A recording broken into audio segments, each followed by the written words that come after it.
Alles neu macht der Mai. Vergangenen Dienstag hat Pioneers of Pagonia neben einer neuen Roadmap auch eine frische Alpha-Version zum kommenden, alles verändernden Wirtschaftsupdate erhalten. Dieses Update ist dabei so umfangreich, dass es das bekannte Gameplay komplett auf den Kopf stellt und ihr hier streng genommen fast ein komplett neues Spiel zum Besiedeln erhaltet. Viel Holz also, was wir heute in den Pagonia News besprechen müssen. An die Werkzeuge, Pioniere. Es gibt noch so viel zu tun. Nach 2 umfangreichen Quality of Life Updates im Frühjahr, bei denen das allgemeine Gameplay beackert und schon viel am Spiel verbesserten, setzt man jetzt mit dem kommenden Update 014 augenscheinlich zum bisher größten Umbau auf den Pagonischen Inseln an. Denn die als Wirtschaftsupdate betitelte Überarbeitung ändert ganz einfach gesprochen fast alles von Grund auf. Das Update fällt dabei so umfangreich aus, dass wir es im Detail noch in einem Extra-Video behandeln werden. Das Wichtigste erfahrt ihr aber natürlich hier schon heute, also dranbleiben. Denn neben diesem alles überstrahlenden Update, welches ihr bereits jetzt in einer frühen Alpha-Version antesten dürft, und wir bereits gemeinsam über 3 Stunden auf Twitch gespielt haben, hat uns Envision Entertainment auch die vielleicht letzte Roadmap zum Siedler-like-Titel präsentiert. So verlässt Pioneers of Pagonia jetzt ganz offiziell noch 2025 seine Early Access Phase und erreicht somit Version 1.0. Damit legt man in dieser letzten Phase den Fokus auf den Karteneditor und die Kampagne, welche ihr dann auch im Shared Koop bestreiten werden könnt. Via Karteneditor soll die Community dann in die Lage versetzt werden, eigene Karten zu erstellen und diese dann via Modio mit anderen Spielern zu teilen. In diesem Zug konnte man auch den Umfang näher eingrenzen. So sollt ihr alle verfügbaren Kartenquests verwenden dürfen, Inselgrößen sowie deren Form bearbeiten können und auch Zugriff auf alle Terrainarten und Wälder erhalten.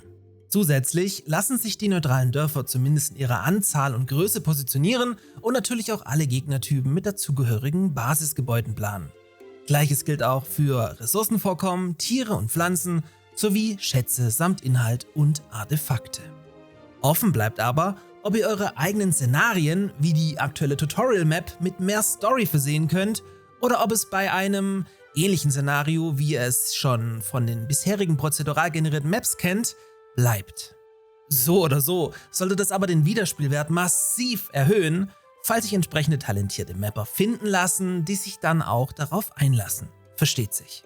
Das große Finale für Pioneers of Pagonia scheint aber die Story-Kampagne zu werden, über welche wir noch fast gar nichts wissen, jetzt aber immerhin etwas über den Umfang mitnehmen dürfen.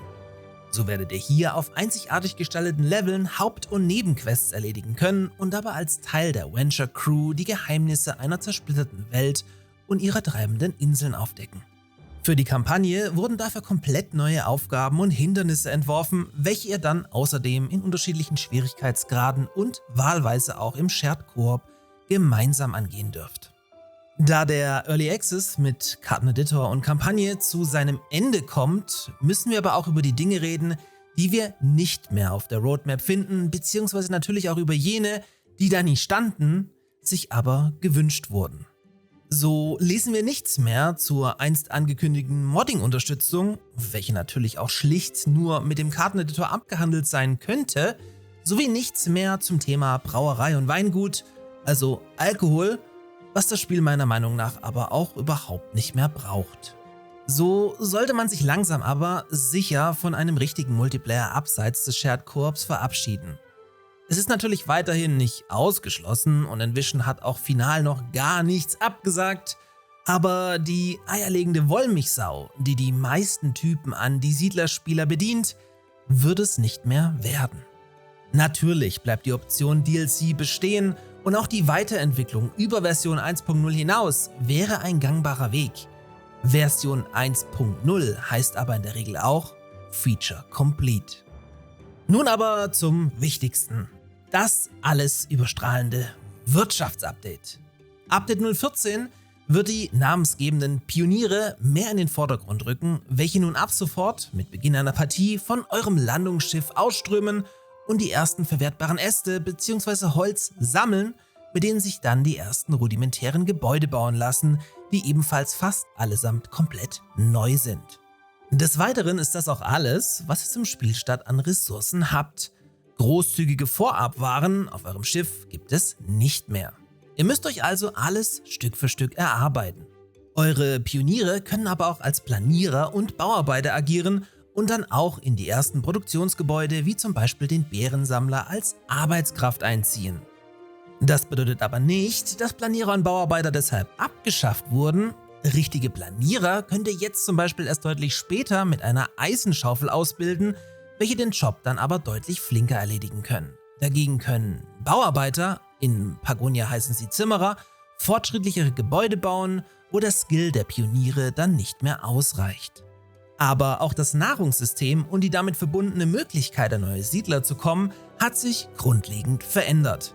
So ist der Bau von Wohnhäusern jetzt viel wichtiger, welche mit der kleinen Hütte und dem großen Wohnhaus auch gleich 2 neue Varianten erhalten haben. Denn hier verfolgt man jetzt den Ansatz, den man einst gemeinsam mit Ubisoft für den in den Sand gesetzten Die Siedler-Reboot gehen wollte. Eure Hüttenbewohner organisieren sich daher dementsprechend selbst Nahrung von einem Bärensammler oder zum Beispiel einem Jäger, um diese dann selbst im Haus zu Nahrung weiterzuverarbeiten, was euch dann jeweils ein neues Baby einbringt und etwas später eure Trägeranzahl um 1 erhöht. Solltet ihr deutlich später im Spiel in der Lage sein, dank Stoffen auch Marktstände und Marktbrunnen bauen zu können, könnt ihr die Laufwege für eure Wohnhäuser deutlich effektiver gestalten bzw. verkürzen, dass sich diese dann dort bedienen werden. Dadurch ergeben sich völlig neue Siedlungen, welche zum einen über massiv mehr Wohnhäuser verfügen und zum anderen von einem gut geplanten und mit Marktständen versehenen Stadtkern profitieren. Vorbei also die Zeit, in der man völlig random einen Wirt in die Landschaft setzte, mit ein paar Tischen versah und die Marktstände daneben klatschte. Fertig, reichte für die komplette Partie. Natürlich gibt es dieses Gebäude trotzdem noch, lässt sich aber dank aufwendig zu beschaffener Baumaterialien erst deutlich später im Spiel bauen und optimiert dann durch höherwertige Gerichte neben eurem Siedler-Output auch eure Betriebe wie die Bergwerke. Ihr seht also, hier wurde fast kein Stein auf dem anderen gelassen, weswegen wir auch in einem gesonderten Video nochmal tiefer ins Detail gehen werden, da das für heute komplett den Rahmen springt. Das Update verbessert aber auch die Topologie, durch welche jetzt deutlich höhere Berge und Hänge ihre Premiere feiern. Hinzu kommen neben den schon eingeführten Möwen jetzt auch Störche und Frösche. Erwähnenswert sind aber auch die lange versprochenen Zierobjekte, welche rein dekorativ sind, daher fürs Erste auch keine Materialien erfordern, sich aber sehr stimmig ins Gesamtkonzept einfügen. Da man jetzt hierdurch auch Zäune bauen kann, war mein erster Gedanke instinktiv, diese als Mauern zu verwenden, um Gegner zumindest umzuleiten. Ob das funktioniert, also tendenziell tut es das nicht, aber hey, konnte ich noch nicht abschließend testen. Cool wär's aber.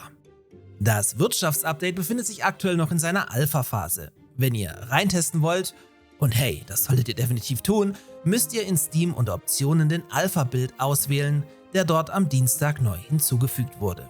Spätestens zur Gamescom sollte ich euch dann auch mehr zur Kampagne verraten können. In diesem Sinne, gerne Abo dalassen für mehr und jetzt ab mit euch auf die Pagonischen Inseln. Ein erneutes Anspielen lohnt sich mit diesem Update mehr als jemals zuvor. Denn wir sind hier, um anzukommen und gemeinsam zu wachsen. Und Pagonia zu einem prächtigen Zuhause für uns alle zu machen.